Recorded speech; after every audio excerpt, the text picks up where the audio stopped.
بزرگان محترم، معزز سامعین کرام، نوجوانان عزیز،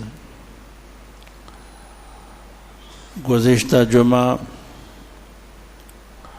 حج بیت اللہ کی فرضیت کے سلسلے میں اور اس کی اہمیت کے سلسلے میں قرآن اور حدیث کی روشنی میں کچھ باتیں عرض کرنے کی کوشش کی گئی۔ انشاءاللہ اس جمعہ بھی اور کچھ باتیں عرض کرنے کی کوشش کی جائے گی۔ اللہ تبارک و تعالی ہم سب کو ان باتوں پر عمل کی توفیق عطا فرمائے۔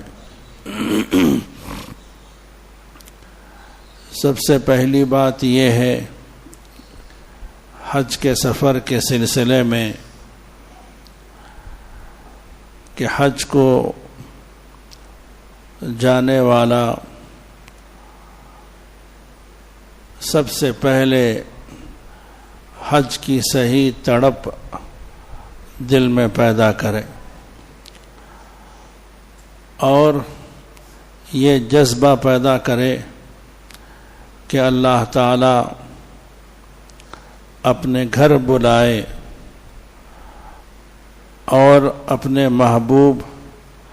حضرت محمد مصطفیٰ صلی اللہ علیہ وسلم کے روضہ اطہر کی زیارت نصیب کرے۔ یہ جذبہ اخلاص کے ساتھ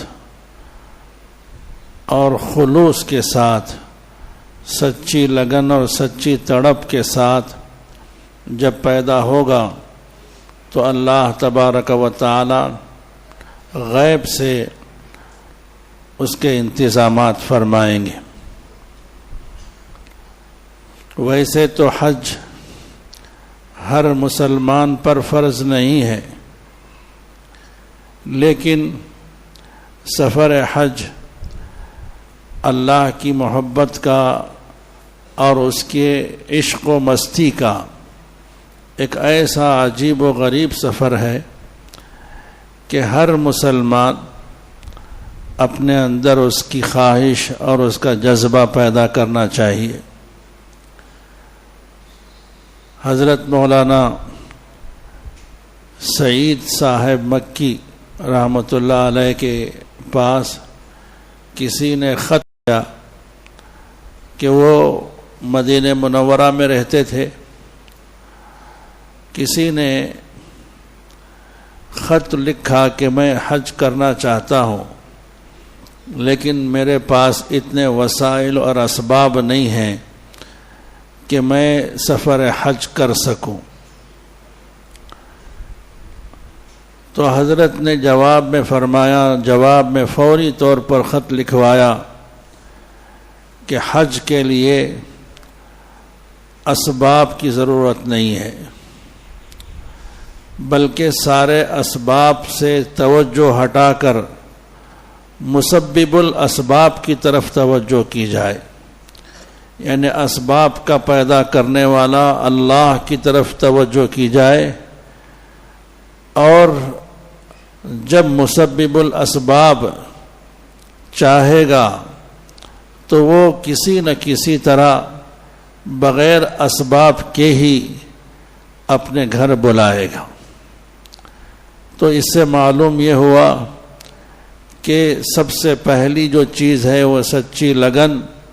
اور سچی تڑپ ہے۔ عزیزان گرامی، یہ بات ہمارے سب کے مشاہدے میں ہے کہ کتنے ہی بڑے بڑے مالدار، لکھپتی، بلکہ کروڑ پتی ایسے ہوتے ہیں کہ جو ہر سال حج کا سفر کر سکتے ہیں، لیکن کتنے ہی ایسے ہیں کہ جو حج کی سعادت کے بغیر دنیا سے چلے جاتے ہیں، اور جب ان سے کہا جاتا ہے کہ آپ حج کر لیں تو یہ کہتے ہیں کہ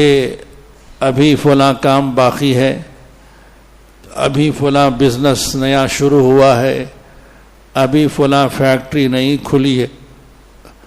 ابھی فلاں نئی مشغولیت ابھی شروع ہوئی ہے، تھوڑا سا بزنس سیٹ ہو جائے اور تھوڑا سا فیکٹری کا سلسلہ آگے بڑھ جائے، پھر اس کے بعد آئندہ سال جائیں گے۔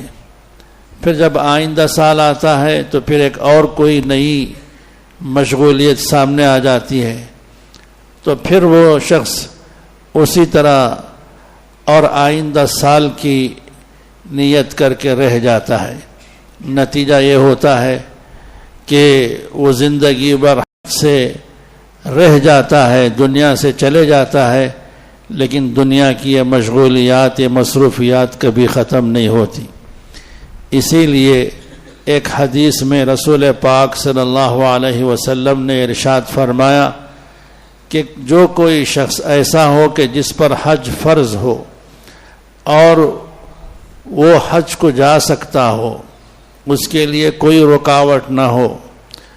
لیکن وہ کسی دنیاوی حاجت اور ضرورت کی وجہ سے رک جائے اور حج کو نہ جائے، تو وہ شخص دیکھے گا کہ لوگ حج کو جا کر واپس آ جائیں گے، لیکن جس مشغولیت اور جس کام کی وجہ سے، جس کام کو پورا کرنے کی وجہ سے وہ حج پر نہیں گیا تھا، وہ کام ویسے ہی رکا رہے گا، لوگ حج کر کے آ جائیں گے، یعنی وہ کام بھی نہیں ہوگا۔ اس سے پہلے لوگ حج کر کے حج سے فارغ ہو کر واپس آ جائیں گے۔ بعض لوگ یہ بھی بہانہ بناتے ہیں کہ بچیوں کی شادیاں ہو جائیں، وہ ذمہ داری پوری ہو جائے، اس کے بعد حج کریں گے، جبکہ ان لوگوں پر حج فرض ہوتا ہے۔ حج کی استطاعت قرآن و حدیث کی روشنی میں ان پر واجب ہو چکی ہوتی ہے، لیکن اس کے باوجود وہ یہ کہتے ہیں کہ بچیوں کی شادیاں ہو جائیں اور بچے پڑھ کر فارغ ہو جائیں اور ان کا کہیں جاب لگ جائے، وہ کام میں لگ جائیں، وہ اپنے قدم پر کھڑے ہو جائیں اور فلاں کام ہو جائے۔ علماء فرماتے ہیں کہ حج کی فرضیت کے لیے یہ سب چیزیں ضروری نہیں ہیں کہ بچوں کی شادیاں کرنے کے بعد حج کو جانا۔ ایسا اللہ تعالیٰ نے حج کی فرضیت کو بچیوں کی شادی پر موقوف نہیں کیا ہے، بچوں کی تعلیم پر موقوف نہیں کیا ہے، یا ان کے روزگار پر لگ جانے پر موقوف نہیں کیا ہے۔ عزیزان گرامی، حج جیسے ہی فرض ہو فوری طور پر فکر کی جائے کہ حج کر لیں۔ اگر حج کر لیں گے تو یہ ایک بہت بڑا فریضہ ادا ہو جائے گا۔ بعض لوگ یہ کہتے ہیں کہ حج پر جائیں گے تو ہمارا جو پیسہ ہے وہ پیسہ کم ہو جائے گا اور پیسہ یا ختم ہو جائے گا۔ حدیث میں آتا ہے، رسول اللہ صلی اللہ علیہ وسلم کا فرمان، حضرت جابر رضی اللہ عنہ فرماتے ہیں کہ حاجی کبھی فقیر نہیں ہو سکتا۔ جو بھی حج کو جا کر آتا ہے، اللہ تبارک و تعالی اس کو اور غنی بنا دیتے ہیں اور زیادہ اس کو دیتے ہیں۔ اللہ تعالیٰ بے نیاز ہیں، دینے والے وہی ہیں۔ تو جب دینے والے وہی ہیں، غنی بنانے والے وہی ہیں، مال دینے والے وہی ہیں، تو اس کے گھر کی دیدار کے لیے اور فریضے کی ادائیگی کے لیے جب کوئی حج کرتا ہے تو اللہ تبارک و تعالی ایسے نہیں ہے کہ اس کو خالی ہاتھ چھوڑ دیں یا اس کو فقیر اور محتاج بنا دیں، بلکہ اللہ تعالیٰ کی غیرت اس بات پر آمادہ کرتی ہے کہ میرے گھر کا دیدار اور زیارت کرنے کے بعد وہ کبھی دوسروں کے سامنے ہاتھ پھیلانے والا نہ بنے۔ چنانچہ مشاہدہ ہے، یہ عام مشاہدہ ہے، ہم سب لوگ دن و رات دیکھتے ہیں کہ کتنے ہی لوگ ایسے ہیں کہ جو حج کو جانے سے پہلے ان کی زندگی کیسی تھی اور حج کو جا کر آنے کے بعد ان کی زندگی میں ایک دم تبدیلی آ جاتی ہے۔ مال کی وسعت اور فراوانی اور خوشحالی اور وسعت ایسی ہو جاتی ہے کہ روز افزوں اللہ تبارک و تعالی ان کے کاروبار میں اور ان کی تجارت میں اللہ تعالیٰ برکت نازل فرما دیتے ہیں۔ عزیزان گرامی، لیکن حج پر جانے والا شخص اخلاص کے ساتھ جائے، خلوص نیت کے ساتھ جائے، اللہ کی رضا کے علاوہ اور کوئی دوسرا مقصد اس کا نہ ہو۔ اللہ تبارک و تعالی نے اپنے کلام پاک میں ارشاد فرمایا کہ وَإِذْ جَعَلْنَا الْبَيْتَ مَثَابَةً لِلنَّاسِ وَأَمْنًا، اور اس وقت کو یاد کرو جب کہ ہم نے بنایا، وَإِذْ جَعَلْنَا الْبَيْتَ، اللہ کے گھر کو بنایا، بیت اللہ کو بنایا، وَإِذْ جَعَلْنَا الْبَيْتَ مَثَابَةً لِلنَّاسِ، لوگوں کے لیے ثواب کی چیز بنایا، ثواب کا ذریعہ بنایا، مَثَابَةً لِلنَّاسِ وَأَمْنًا، اور امن کا گہوارہ اور امن کا مرکز بنایا۔ مثابہ کے ایک معنی علماء نے ثواب کے لکھے ہیں، یعنی اللہ تبارک و تعالی وہاں پر ہر نیکی کا اجر و ثواب بڑھا دیتے ہیں، یعنی یہاں رہتے ہوئے اگر کوئی ایک نیکی کرتا ہے تو اس ایک نیکی کا ثواب 10 گنا سے لے کر 700 گنا تک اللہ تعالیٰ بڑھا کر دیتے ہیں۔ کوئی بھی ایک نیکی 10 گنا بڑھا کر اس کا اجر و ثواب دیتے ہیں، اخلاص زیادہ ہو اور بہت زیادہ ہو تو 700 تک بھی اللہ تعالیٰ یہاں پر دیتے ہیں۔ لیکن وہی نیکی جب حرم میں کرتا ہے، مکہ مکرمہ میں وہی نیکی ادا کرتا ہے، ایک نیکی کا ثواب اللہ تعالیٰ 1,00,000 درجے تک بڑھا کر دیتے ہیں۔ اس کو اس طرح سمجھیے کہ اگر یہاں پر 1 روپیہ صدقہ کرتا ہے تو 10 روپیے سے 700 روپیے تک کا ثواب، لیکن اگر وہی 1 روپیہ وہاں پر کرتا ہے، وہاں پر اللہ کے راستے میں خرچ کرتا ہے، کعبۃ اللہ کے پاس حرم مکہ میں کرتا ہے، تو اس 1 روپے کا ثواب 1,00,000 روپیوں کے برابر اللہ تعالیٰ ثواب عطا فرماتے ہیں۔ یہاں پر 1 رکعت نماز پڑھتا ہے تو اس کا جو اجر و ثواب ہے وہ متعین ہے، لیکن وہی 1 رکعت اگر کعبۃ اللہ میں حرم مکہ میں 1 رکعت پڑھتا ہے تو 1,00,000 رکعت نماز پڑھنے کا ثواب۔ تو مثابۃ للناس، چنانچہ حدیث پاک میں آتا ہے کہ جو کوئی شخص مکہ مکرمہ سے میدان عرفات تک پیدل جائے، یعنی حج کرتے ہوئے، حج کے دوران اور میدان عرفات کو جاتے ہوئے، لوگ سواریوں میں جاتے ہیں، ٹرین میں بھی جاتے ہیں آج کل لوگ،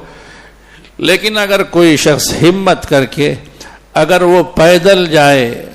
اور مکہ مکرمہ سے میدان عرفات تک، کوئی بہت بڑا دور کا فاصلہ نہیں ہے، 9 کلومیٹر کا فاصلہ یا 9 میل سمجھیے، تو حدیث میں آتا ہے رسول اللہ صلی اللہ علیہ وسلم نے فرمایا اس کے ایک ایک قدم پر 700 نیکیاں دی جائیں گی، 700 نیکیاں۔ اور صحابہ اکرام نے پوچھا کہ وہ 700 نیکیاں کون سی اور کس طرح کی، کس کیفیت والی؟ تو آپ صلی اللہ علیہ وسلم نے فرمایا کہ وہ 700 نیکیاں حرم کی نیکیوں کے اعتبار سے 700 نیکیاں، یعنی اس کا مطلب یہ ہے کہ اگر کوئی شخص 1 قدم حج کے سفر میں مکہ مکرمہ سے عرفات کے میدان کے لیے اٹھاتا ہے تو 1 قدم پر 7 کروڑ نیکیاں، 1 قدم پر 7 کروڑ نیکیاں اللہ تعالیٰ اس کے نام اعمال میں لکھتے ہیں اور عطا فرماتے ہیں، 1 قدم پر 7 کروڑ۔ تو عزیزان گرامی، تو آیت میں اللہ تعالیٰ نے فرمایا کہ مثابۃ للناس وامنا، یعنی ثواب کی جگہ، ثواب کا مقام، ثواب کا گھر اللہ تعالیٰ نے بیت اللہ کو بنایا۔ لوگ ہمت کریں، جن کو اللہ تعالیٰ نے طاقت دی ہے، نوجوان ہیں، چل سکتے ہیں، جہاں تک ہو سکے مکہ مکرمہ سے عرفات تک کے لیے کوئی دور کا فاصلہ نہیں ہے، زندگی میں ایک بار چلنے کا موقع ہوتا ہے، اگر چل کر جائیں گے اس نیت کے ساتھ تو 7 کروڑ نیکیاں ہر قدم پر پائیں گے۔ مثابۃ للناس، دوسرا ترجمہ علماء اکرام نے یہ بھی فرمایا ہے کہ مثابہ کے معنی ہیں لوٹ کر آنے کی جگہ، یعنی بار بار آنے کی جگہ. کعبۃ اللہ کو اللہ تبارک و تعالی نے ایسا گھر بنایا ہے کہ لوگ اس کی طرف لوٹ لوٹ کر آتے ہیں, بار بار آتے ہیں, کہ ایک بار جو آتا ہے اس کے دل میں یہی تڑپ ہوتی ہے کہ میں پھر دوبارہ جاؤں. جو دوسری بار جاتا ہے اس کے دل میں یہی خواہش ہوتی ہے کہ میں 12 جاؤں, اور جو 3 بار جاتا ہے اس کے دل میں پھر تڑپ اور زیادہ ہو جاتی ہے کہ میں جاؤں اور بار بار جاتا رہوں. اللہ تعالیٰ نے ایک ایسی مقناطیسیت اور ایسی کشش اللہ تعالیٰ نے گھر میں رکھی ہے کہ ہر انسان کا دل اس کی طرف بے اختیار کھینچتا ہے اور اس کی طرف دل اور لگتا ہے. عزیزان گرامی, دنیا میں کتنے ہی مقامات ہیں سیر کے, سیاحت کے, آدمی لوگ جاتے ہیں, شوق سے جاتے ہیں. مثال کے طور پر یہاں پر ہمارے قریب میں اوٹی ہے, اوٹی کو لوگ جاتے ہیں گرمی کے موسم میں سیر و تفریح کے لیے. ایک بار گئے آ گئے, اور لوگ پھر اگر کوئی کہیں کہ اوٹی کو جائیں گے تو کہتے ہیں نہیں میں تو ایک بار دیکھ چکا ہوں. نہیں, اگر اور زیادہ اگر اس کے اندر خواہش ہوتی ہے تو پھر ایک اور بار یا 2 بار, چلیے 3 بار, 10 بار, پھر اس کے بعد آدمی اکتا جاتا ہے کہ پھر اس کے بعد کہیں گے تو نہیں میں تو بارہا دیکھ چکا ہوں, اب وہاں پر جانے کی طبیعت نہیں چاہتی. اسی طرح دنیا میں کتنے ہی مقامات ایسے ہیں, ایک 2-4 دفعہ کے بعد آدمی کا دل اس کی طرف سے بھر جاتا ہے اور پھر دوبارہ اس کی طرف جانے کی خواہش نہیں ہوتی. لیکن اللہ تبارک و تعالی کا یہ گھر اللہ نے ایسا بنایا ہے کہ کتنے بار بھی اگر آدمی جائے پھر بار بار جانے کی حسرت لے کر وہاں سے آتا ہے. وہاں سے آتے ہوئے ہی دل میں یہ حسرت ہوتی ہے کہ میں پھر دوبارہ کب جاؤں. حالانکہ وہاں پر کوئی ایسی کشش والی بظاہر کوئی چیز نہیں ہے, یعنی وہ کوئی سونے اور چاندی اور اس کے اینٹوں سے بنا ہوا گھر نہیں ہے, بلکہ بالکل معمولی سادہ سیدھا مکان, اور اتنا بہت اونچا بھی نہیں ہے کہ 24-25 منزلہ عمارت کی طرح, وہ قدرے تھوڑا سا اونچا مکان اور بالکل معمولی اور سادہ سیدھا. اور اس پر جو پتھر لگے ہوئے ہیں وہ پتھر بھی جب وہ غلاف کعبہ جب اوپر کی طرف اٹھا کر باندھتے ہیں تو ان کو دیکھ سکتے ہیں کہ وہ پتھر بھی ایک طرح کے نہیں ہوتے, ایک سائز کے نہیں, یعنی اس میں ٹاکے ایک جیسے نہیں ہیں, بلکہ کہیں اتار کہیں چڑھاؤ, بلکہ ایسے ہی بالکل ویسے ہی گویا کہ لا کر لگا دیا گیا ہو. لیکن اس کے باوجود بھی اس کے اندر جو کشش ہے اللہ تبارک و تعالیٰ کی, اصل میں وہ تجلیات ہیں جو اللہ تبارک و تعالیٰ بیت المعمور کے واسطے سے کعبۃ اللہ پر نازل کرتے ہیں. اللہ کی ذات کی تجلیات ساری دنیا میں اگر کہیں پر ایک ساتھ اکٹھے اگر نازل ہوتی ہیں تو اس کا محبت اور اس کے اترنے کی جگہ یہ کعبۃ اللہ ہے. اور انہی تجلیات کی طرف ساری دنیا سے لوگ رخ کر کے نماز پڑھتے ہیں. اور اصل وہ کعبۃ اللہ بھی نہیں ہے, وہ 4 دیواری بھی نہیں ہے, بلکہ وہ تجلیات ہیں جو اللہ کی طرف سے اور بیت المعمور کے سے ہوتے ہوئے جو وہاں پر نازل ہوتی ہیں, ان تجلیات کی طرف رخ کر کے اصل میں نماز پڑھا جاتا ہے, اور وہی اصل میں اللہ ہے. اسی لیے آپ حضرات جب سفر کے دوران جب ہوائی جہاز میں ہوتے ہیں, جب فلائٹ میں ہوتے ہیں, تو ظاہر ہے آپ کے مقابل میں تو کعبۃ اللہ نہیں ہوتا, لیکن وہاں پر بھی جو رخ کر کے جو نماز پڑھتے ہیں وہ انہی تجلیات کی طرف رخ کر کے نماز پڑھتے ہیں. اور کتنے ہی لوگ ہیں جو سمندر کی تہ میں جاتے ہیں اور نیچے چلے جاتے ہیں, اور تیراک وہاں پر بھی نماز پڑھتے ہیں, تیرنے والے. وہاں پر تو ظاہر ہے کہ کعبۃ اللہ کی عمارت نہیں ہے, لیکن وہاں پر بھی وہ تجلیات ہیں, اس رخ کی طرف رخ کر کے نماز پڑھا جاتا ہے. تو عزیزان گرامی, وَإِذْ جَعَلْنَا الْبَيْتَ مَثَابَةً لِلنَّاسِ وَأَمْنًا میں مثابہ کے 2 معنی بتائے گئے ہیں. ایک معنی ہے ثواب کی جگہ اور دوسرا ہے بار بار لوٹ کر آنے کی جگہ. علماء نے یہ بھی لکھا ہے کہ بعض چیزیں ایسی ہیں کہ ان کو آدمی دیکھتے ہوئے کبھی تھکتا نہیں, کبھی اس کو تھکن نہیں ہوتی. خصوصاً علماء نے لکھا ہے کہ 4 چیزیں ایسی ہیں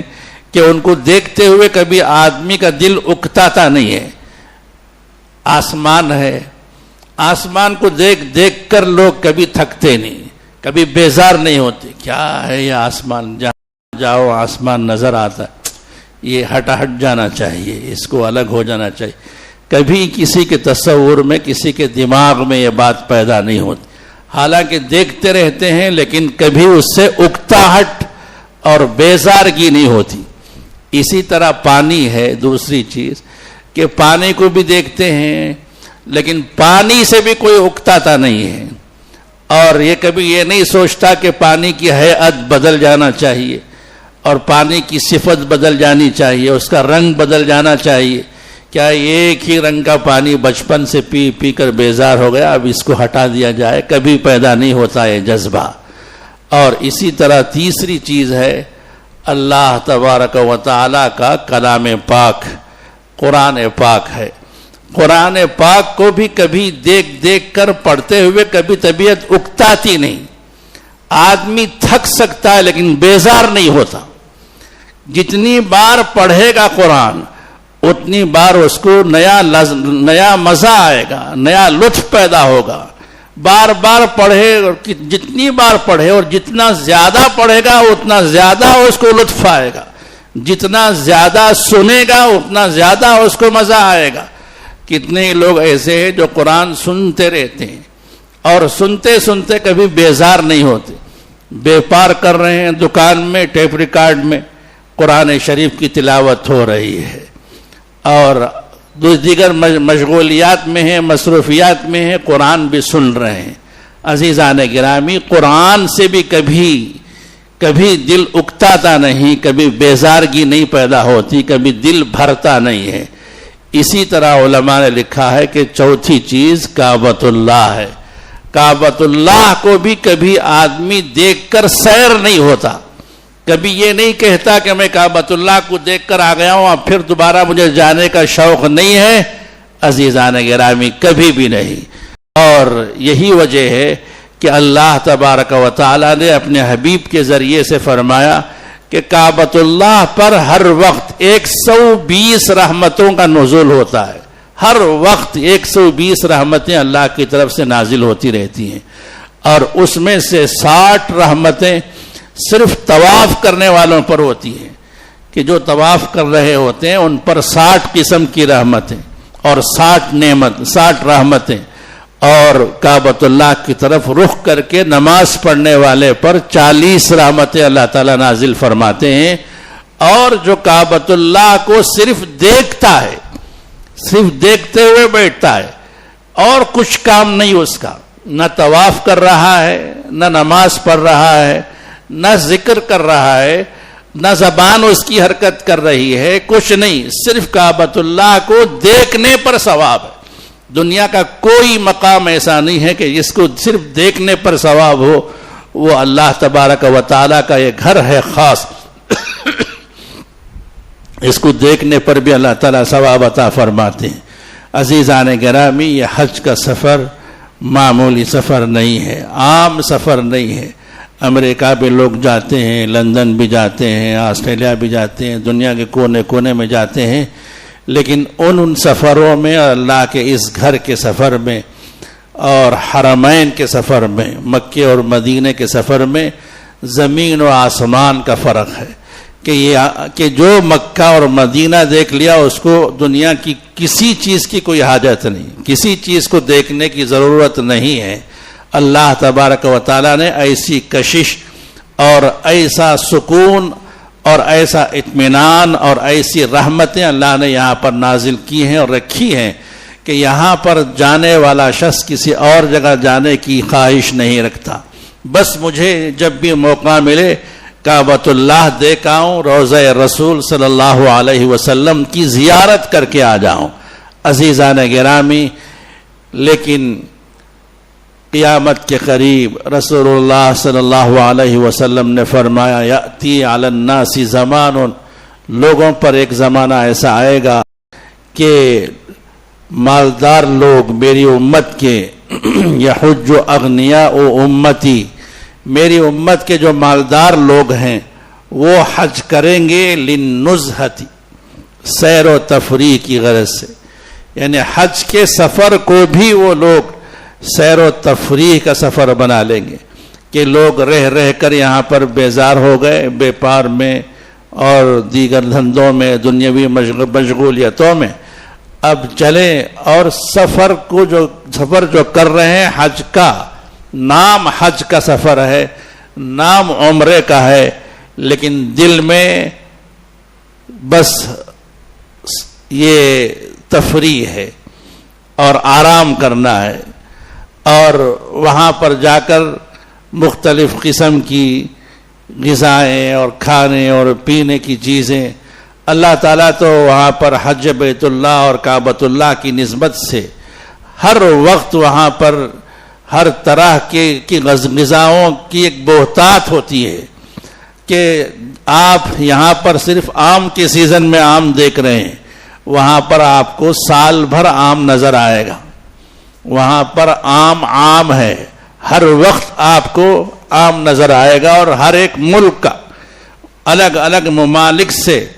وہاں پر آم وہاں پر مہیا کیے جائیں گے۔ اسی طرح سیب ہے، انگور ہے، اور فلاں اور ایسے فروٹ ہم کبھی یہاں پر دیکھے بھی نہیں ہیں، ویسے سب فروٹ وہاں پر حضرت ابراہیم علیہ السلام کی دعا کی برکت سے ہر وقت موجود رہتے ہیں، ہر وقت ہر ایک کو مہیا رہتے ہیں، اور جو ٹور والے بھی بے حساب لوگوں کو کھلاتے ہیں۔ اب سوچتے ہیں بعض مالدار، اللہ تعالی ہماری حفاظت فرمائے، ہر ایک کی حفاظت فرمائے۔ آپ صلی اللہ علیہ وسلم نے جو فرمایا کہ ان قریب زمانہ آنے والا ہے ایسا کہ لوگ حج تو کریں گے لیکن مقصد اللہ کو راضی کرنا نہیں ہوگا، بلکہ سیر و سیاحت ہوگا، تفریح کے لیے، پکنک کے طور پر، آرام کرنے کے لیے۔ اللہ تعالیٰ حفاظت فرمائے۔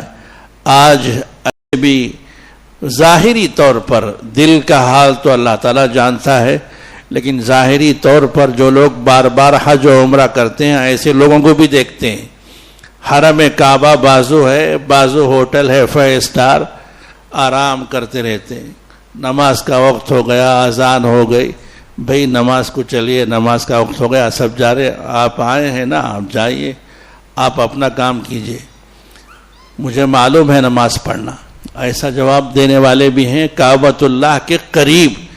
5 اسٹارس ہوٹل میں جھوٹ نہیں بول رہا ہوں، اپنی طرف سے نہیں کہہ رہا ہوں، آپ معلوم کر سکتے ہیں، وہاں جا کر بھی بیت اللہ میں جا کر نماز پڑھنے کی توفیق نہیں ہوتی۔ اللہ تعالیٰ حفاظت فرمائے۔ تو آپ صلی اللہ علیہ وسلم نے جو فرمایا اس وقت شاید تعجب ہوا ہوگا صحابہ اکرام کو، یہ کیا فرما رہے ہیں، لیکن ہے ایسا اور ہو رہا ہے۔ اور آپ نے فرمایا کہ یحج اوساط امتی اوساطہم للتجارہ، میری امت کے درمیانی اور متوسط درجے کے لوگ یہ حج کریں گے لیکن للتجارہ، تجارت کی غرض سے، یعنی مقصد ان کا عبادت نہیں ہے، اللہ کو راضی کرنا نہیں ہوگا، بلکہ جائیں اور وہاں سے چیزیں لا کر یہاں پر فروخت کریں، یا اس کو تجارت کا ایک ذریعہ بنائیں۔ اب کتنے ہی لوگ ہیں ایسے آج کے زمانے میں کہ حج اور عمرے کو بھی تجارت بنا لیا ہے، کہ معاف کیجئے کہ بہت سے ٹور والے اچھے بھی ہیں، لیکن بعض ایسے بھی ہیں کہ ان کا مقصد صرف تجارت ہے، تجارت کے سوا اور کچھ نہیں ہے۔ جیسے یہاں پر ہم لوگ ترکاری لانے کے لیے اور سودا لانے کے لیے جیسے جاتے ہیں، اور ہمارے دل میں کوئی کشش نہیں ہوتی، نہ سودے کی دکان سے کوئی لگاؤ رہتا ہے، نہ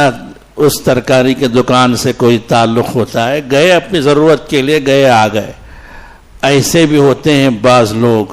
کہ جاتے ہیں اور ٹور والے ٹور لے کر جاتے ہیں، لیکن کبھی بھی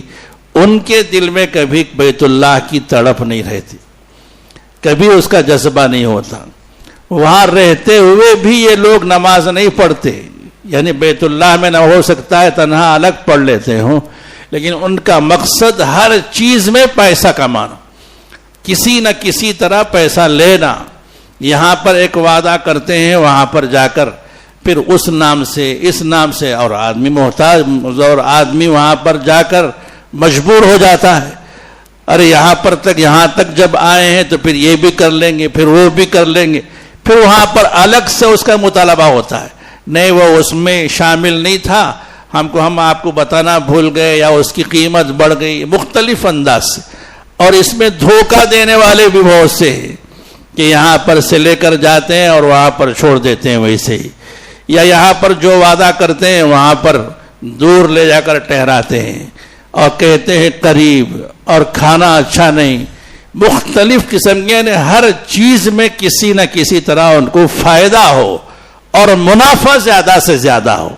تو آپ نے فرمایا کہ وَأَوْسَاطُهُمْ لِلتِّجَارَةِ, کہ یہ میری امت کے درمیانی درجے کے لوگ تجارت کی غرض سے حج کریں گے تو وہ آج اس کا مشاہدہ. اور آپ نے فرمایا کہ وَفُقَرَاؤُهُمْ لِلْمَسْأَلَةِ, اور امت کے جو فقراء اور محتاج لوگ ہوتے ہیں وہ سوال کرنے کے لیے حج کریں گے, صرف مانگنے کے لیے, بھیک مانگنے کے لیے. آپ نے سنا ہوگا کتنے ہی فقراء کو وہاں پر پہنچایا جاتا ہے, جو ان کے ہاتھ ٹوٹے ہوئے ہیں, پیر ٹوٹے ہوئے, ایسے معذوروں کو بھر بھر کے لے جاتے ہیں لوگ, لے جا کر وہاں پر بٹھا دیتے ہیں, اور جو پیسہ وہ وہاں پر وصول کرتے ہیں اس میں لا کر پہنچانے والا اتنا لیتا ہے اور اس کو کمیشن کے طور پر اتنا دیتا ہے. یعنی ان کا مقصد ہی صرف سوال, اور دوسرا کوئی مقصد نہیں. ایسے بھی لوگ ہیں اور آج ہو بھی رہا ہے. اور آپ نے فرمایا کہ وَعُلَمَاؤُهُمْ لِلرِّيَاءِ وَالسُّمْعَةِ, اور میری امت کے علماء اور جانکار لوگ, دین کو سمجھنے والے دیندار لوگ, یہ بھی حج کریں گے لیکن دکھاوے کے لیے, ریاکاری کے لیے. کتنے حج کیے, اتنے حج کیے, کتنے عمرے کیے, میں اتنے عمرے ہو گئے. ہمارے حضرت رحمہ اللہ وہ فرمایا کرتے تھے کہ آدمی کبھی وہ کتنے حج کیا ہے اس کو بتائے بغیر اس کو چین نہیں آتا. حالانکہ جی یہ تو اللہ کا اور اس بندے کا معاملہ ہے, اور اگر کوئی بتا بھی دے تو کوئی حرج نہیں ہے, لیکن بے چینی رہتی ہے. میں نے 3 حج کیے لیکن ابھی تک لوگوں کو پتہ نہیں, لوگ سمجھ رہے ہیں کہ میں ایک حج کیا ہوں. اس لیے ہمارے حضرت رحمہ اللہ ظرافت کے طور پر, ایک خوش طبعی کے طور پر ایک واقعہ نقل فرماتے تھے کہ ان کے پاس کوئی مہمان آئے تو اس مہمان کو چائے منگوانی تھی, تو اپنے نوکر سے کہا کہ وہ جو تیسرے حج میں جو میں فلاسک لایا ہوں اس میں چائے لے کر آئی. اب سامنے والے کو معلوم ہو جائے گا اچھا 3 حج کیے. تو بہرحال عزیزان گرامی, یہ جو ریا اور سمعہ کے لیے بھی لوگ حج کرنے والے حج کریں گے, تو اللہ کے رسول صلی اللہ علیہ وسلم نے یہ حدیث ارشاد فرما کر ہم لوگوں متنبہ کر دیا ہے کہ آپ ان 4 قسموں میں نہ ہوں. یعنی آپ کا حج تفریح کے لیے بھی نہ ہو, اور آپ کا حج سوال اور مانگنے کے لیے بھی نہ ہو, تجارت کے لیے بھی نہ ہو, دکھاوے کے لیے بھی نہ ہو. اگر صرف اللہ کو راضی کرنے کے لیے کہ جس میں صرف اللہ کی رضا کے سوا اور کچھ نہیں ہے, تو آپ نے فرمایا کہ الحج المبرور لیس لہ جزاء الا الجنہ, کہ جو حج مبرور ہوگا, یعنی جو برائیوں سے بچا ہوا حج, جس میں صرف نیکیاں ہوں, اللہ کو رضا کرنے والی باتیں ہوں, ایسا کیا ہوا حج ایسا ہے کہ اس کا بدلہ سوائے جنت کے اور کچھ نہیں ہے. اور آپ نے ایک اور حدیث میں ارشاد فرمایا کہ جو شخص حج کیا اور اس میں کوئی بے حیائی کی بات نہیں کی, اس میں جھگڑا نہیں کیا اور اس میں کوئی گناہ کا کام نہیں کیا, تو رجع کیوم ولدتہ امہ, تو وہ حج سے اس طرح واپس لوٹے گا گویا آج ہی اس کی ماں نے اس کو اپنے پیٹ سے آج ہی جنا ہے. گویا کہ ایک جو بچہ جو ماں کی پیٹ سے پیدا ہوتا ہے اس پر کوئی گناہ کا کوئی دھبا نہیں ہوتا, جیسے وہ معصوم ہوتا ہے اس طرح معصوم ہو کر واپس لوٹتا ہے. تو بہرحال عزیزان گرامی, یہ چند باتیں تھیں جو قرآن و حدیث کی اور واقعات کی روشنی میں عرض کرنے کی کوشش کی گئی. دعا فرمائیں کہ اللہ تبارک و تعالی امسال جتنے بھی حجاج اکرام حج پر جا رہے ہیں یا جانے کا ارادہ رکھے ہیں، اللہ تعالیٰ ان کے حج کو بے انتہا قبول فرمائے اور مقبول و مبرور بنائے، اور اسی طرح جتنے لوگ یہاں پر رہ جانے والے ہیں حج کے بغیر، حج کی تڑپ اور حج کے جذبے اور خواہش کے ساتھ، اللہ تعالیٰ ان سبوں کو بھی اللہ تعالیٰ حج نصیب فرمائے، جو گئے ہیں ان کو بھی بار بار وہاں پر پہنچائے۔ آمین۔ آخر دعوانا الحمدللہ رب